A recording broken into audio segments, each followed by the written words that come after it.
In today's video, you'll learn the 4 ways to instantly improve your relationship with your spouse. We'll do this by analyzing clips from couples that have been married for a long time because of how they look at relationships. Let's get into it. One of the best things you can do is to serve your partner. It's not 50-50, it's 100-100. You can only succeed in marriage if you have a servant spirit and if you're willing to meet a need that you don't have. I don't need security. She does. I don't need to talk. She does. I don't need to be held. She does. I need respect. I need the things that I need. She needs. So if you listen to your spouse and believe them and serve them with a servant spirit, that's where a great marriage comes from. Listen, I'm talking about the second level of communication in marriage, which is partnership. And when one level shuts down, it affects all the other levels. If you shame me for what is a God-given need in my life and refuse to meet that need, that's going to be a problem. Because I can't change it. It's wired within me. It's the way that God made me. And so sometimes, see, I really thought that something was wrong with Karen. She really thought that something was wrong with me. There was nothing wrong with either one of us. We were the way that God made us. You say, well, why does God do that? Because only servants can succeed in marriage. Selfish people, it's hell on you.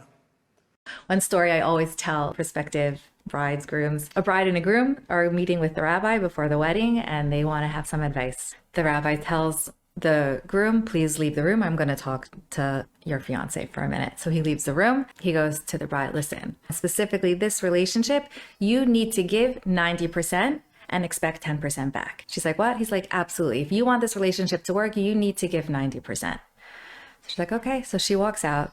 The groom comes in and the rabbi says, listen, and specifically this relationship, you need to give 90% and expect 10% back. A truly loving relationship is one that is all about giving. Now, obviously, we're talking about a healthy relationship and not an abusive relationship. It's not what am I getting from it? And as soon as what I'm getting is finished, then the relationship is over.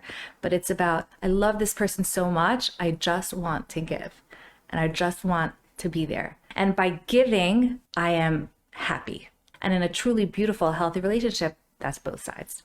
You have to be willing to put into a relationship. Think of it like this. People are bank accounts and the acts of kindness is the money. When you add small deposits of trust daily or weekly, over time it'll add up and you'll create a huge reserve. When you make a mistake, you take the trust out of a relationship. When you apologize, you put trust back in. Trust being consistently took out of a person and not put back will leave a person depleted and empty. This is how relationships fall apart. You need to outserve each other based on their needs, not yours. The focus is adding to the relationship, not taking out. You need to adapt to what they want and need, not just your own want and needs. Because remember, it's not about you. Both people should not be waiting for the other to do something in order to serve each other. When you both start keeping score, that's when it's about you and not about the relationship. You don't do things for your spouse to get something out of them. You do things for your spouse because it makes them happy. This should be the #1 goal for both people. When you are mutually contributing to that relationship, you'll be at peace. What makes you want to contribute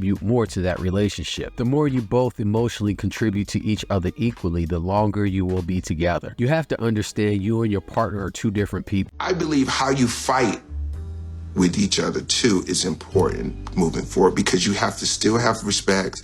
You still have to hear you out. She has to hear me out. I have to hear her out. And then we just find a resolution. A lot of people don't want to do that, like, because it requires work.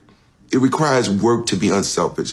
It requires work to say, I was wrong on that, babe. You know what? That was crazy. With couples and us, I feel like I learn more in a battle or if it's a disagreement because okay, all right, I know now that that's how she really feels. Or I know that, don't say anything crazy because then he's like, oh, that's how you feel. And then that's it could be something in the heat of the moment, but then he takes it and holds that where I can, like you said, I can cuss you out and then let's go to the movies because I'm done and I said it and I've got it all out. Right. And so then we can go to the movies. But then he's like, I can't go to the movies with you because you just cussed me out. I'm not going to the movies today.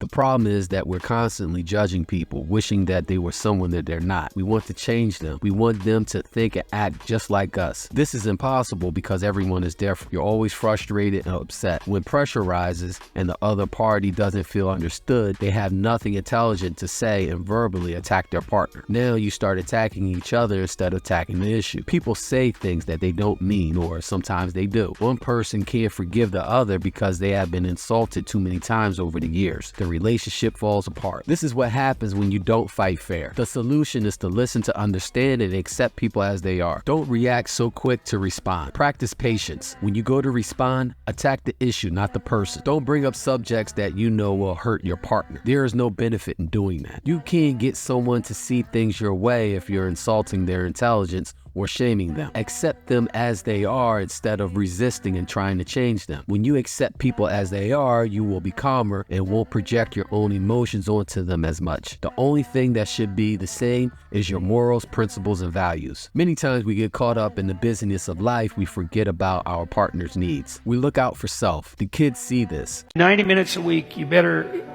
have your romantic interlude. And you might say, well, I'm not in the mood. It's like, get in the goddamn mood. I mean it. Like, it's like, I don't really feel like it. It's like, yeah, no kidding. Because you're tired and the kids are noisy and, you know, what's your point? Like, get your act together and get at it, you know, and figure out how to get yourself prepared for it. And it's part of your duty, you know, but more than that, it's like, why would you want to lose that? How many things in your life are genuinely like revitalizing, like romance, you know, beauty, music? There's a handful of things, but that's definitely one of them. You don't want to lose that. So at least once a week, you need a date. And, you know, if you're lucky, maybe it's 3 times a week. And if you're sane, you can probably manage it twice. But once is a minimum.